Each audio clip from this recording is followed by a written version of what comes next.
Welcome back students. अपनी पिछली video में मैंने आपको अध्याय 1 का भावार्थ लाइन बाय लाइन बताया था। आज मैं आपको इस अध्याय से संबंधित मौखिक प्रश्नों के बारे में बताऊंगी।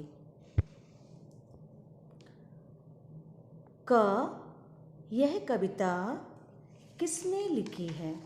बच्चों, हमने आपको कई बार बताया है कि ये कविता किसने लिखी है, इस कविता के कवि कौन हैं। तो बच्चों, ये कविता सोहनलाल द्विवेदी जी द्वारा लिखी गई है। अच्छा बच्चों, बताइए कवि कौन होते हैं जो कविताएं लिखते हैं? कवि ने कैसी बोली बोलने को कहा है? कवि ने कैसी बोली बोलने को कहा है? कवि ने हमेशा हंसकर बोलने को और मीठी बोली बोलने को कहा है।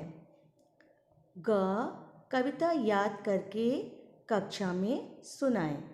तो बच्चों, आपको इस कविता को याद करना है और स्कूल खुलने पर मैं आपसे इस कविता को क्लास में सुनूंगी। चलिए अब लिखित प्रश्नों के अर्थ उत्तर जानते हैं। आपका पहला प्रश्न है, कविता में किस तरह से बोलने के लिए कहा गया है? तो बच्चों, कविता में किस तरह से बोलने के लिए कहा गया है? कविता में हंसकर बोलने के लिए कहा गया है। झूठ बोलना अच्छा क्यों नहीं होता? झूठ बोलना अच्छा क्यों नहीं होता? क्योंकि झूठ बोलने वाले लोगों पर कोई विश्वास नहीं करता है। यह एक बुरी आदत है, इसलिए झूठ बोलना अच्छा नहीं होता है। तो बच्चों, आपको ये आंसर समझ में आ गए होंगे।